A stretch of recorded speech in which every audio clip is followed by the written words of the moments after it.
Bonjour à toutes, bonjour à tous, nous sommes les sœurs Poppins. Nous avons décidé de faire une vidéo pour vous aider, vous donner des trucs et astuces en désencombrement, en réorganisation de la maison et en décoration.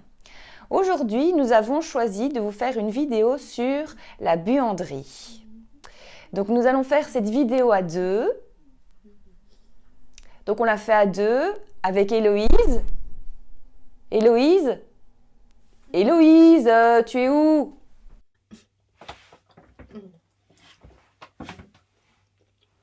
Je me cache.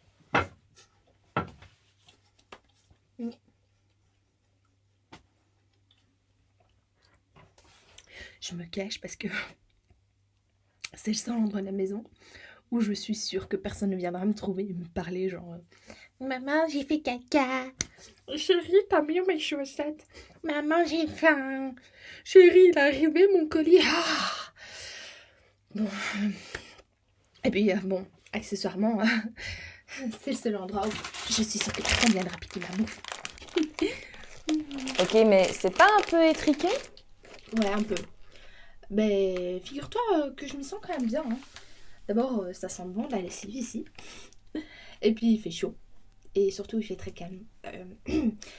Et puis, je dois t'avouer que je suis assez fière de ce qu'on a fait de cette pièce. Ok, donc tu veux dire que la seule pièce dont tu es fière dans toute ta maison, c'est ta buanderie? Non, enfin... disons que j'ai enfin l'espace à moi où je peux me... Te détendre.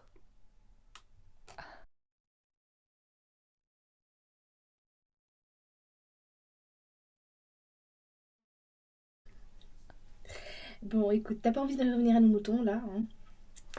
Je suis certainement pas la seule maman qui se cache dans sa buanderie pour y être trop calme. Bon, alors maintenant, soyons sérieux. Qu'est-ce que tu nous proposes pour réaménager cette pièce, hein? Toutes ces pièces, toutes ces buanderies qui sont souvent oubliées. Bon, ok, on commence. Alors, la première chose à savoir, c'est que dans cette vidéo, nous n'allons pas vous parler du cycle du linge, car ce serait un peu trop long, un peu fastidieux, mais cela fait l'objet d'un atelier qui s'appelle Home Management et qui vous aide à organiser votre temps, vos tâches ménagères et optimiser votre quotidien. Donc le travail le plus important que nous avons eu à faire dans la buanderie d'Héloïse, c'était d'optimiser l'espace, d'en gagner alors que cet espace était vraiment très restreint. Elle possédait déjà une machine à laver, un congélateur frigo bas, un boiler de 125 litres et son compteur électrique qui prenait pas mal de place. Elle avait acheté au préalable 2 étagères en bois et en plastique et je lui ai proposé la solution des crochets en S, mais aussi des petits crochets autocollants. Nous avons donc utilisé ces crochets pour suspendre toute une partie des affaires de la buanderie qui traînaient par terre et qu'on a pu de la sorte mettre en hauteur. Ces crochets ont été la solution idéale pour coller sur les faïences murales de sa buanderie.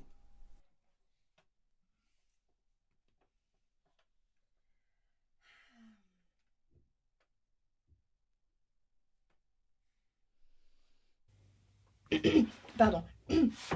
Oui, donc j'ai pu accrocher mes sacs de course. Hein. Ils sont là. Super pratique. Zoup, sac de course. Et puis accessoirement ces trucs-là. On en a tous chez soi. On sait jamais quoi en faire. Hein. C'est des grilles qui prenaient 1000 fois trop de place dans mes armoires. Dans mes armoires. On va arriver.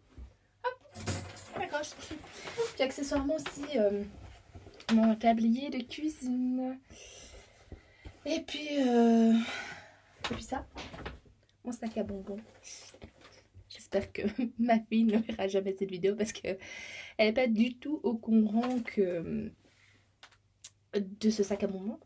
Et très franchement, je ne tiens pas à ce qu'elle le soit.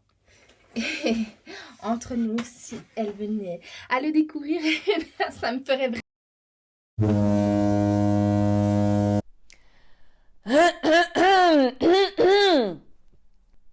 nous avons entre autres utilisé les ustensiles qu'Héloïse possédait chez elle pour mettre l'espace à profit.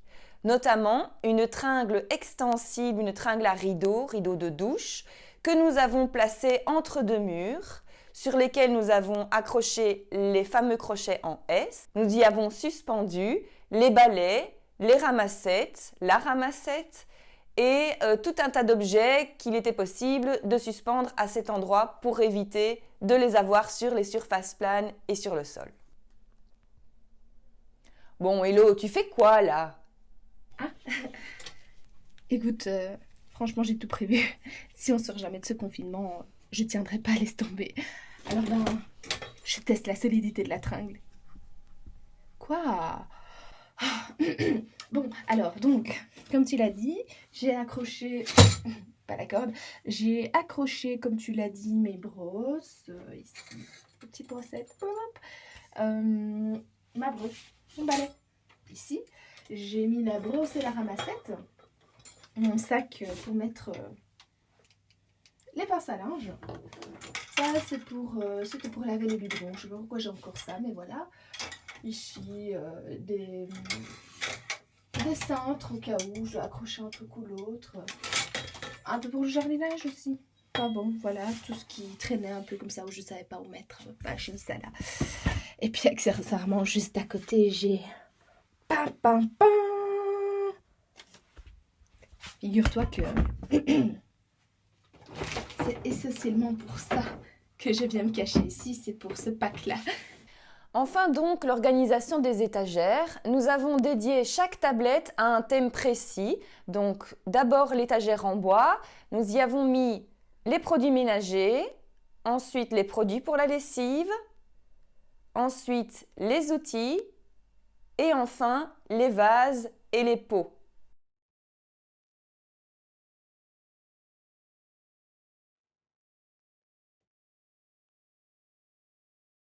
Concernant l'étagère en plastique, la première tablette est destinée aux objets dont Hello se sert très rarement. Ensuite, les seaux pour le nettoyage, les lingettes et les essuies, et enfin, les boissons qu'Héloïse ne sait pas ranger dans sa cuisine. J'ai quoi fêter la fin du confinement? Merde, ça Attila, je dois y aller. Ciao! Bon, soit, vous voyez que dans un si petit espace, il y a vraiment moyen d'optimiser le volume de façon à y ranger un maximum de choses. Veillez bien sûr à désencombrer la totalité de vos objets de buanderie avant de les réorganiser dans celle-ci, de façon à ne pas employer de l'espace précieux aux objets inutiles, cassés ou aux doublons. Si vous n'avez pas d'étagère, pensez à utiliser des boîtes. Chez moi, par exemple, ce sont des caisses à bananes qui sont empilées les unes au-dessus des autres avec l'ouverture vers moi, de façon à pouvoir y structurer mes objets de nettoyage. Utilisez les murs avec des crochets ou des clous pour optimiser votre espace au sol. Faites de cette pièce une pièce dans laquelle vous avez envie de travailler. Voilà, donc si vous avez des suggestions ou des questions, n'hésitez pas à nous les poser en commentaire. Vous pouvez de même activer la cloche de façon à être tenu au courant de notre actualité et de nos autres vidéos. Nous n'hésiterons pas à en faire durant le confinement. Comme vous le voyez, c'est un peu compliqué car nous sommes en télétravail chacune de notre côté. On se retrouve pour de nouvelles aventures des Sœurs Poppins et d'ici là, prenez bien soin de votre maison et surtout restez chez vous.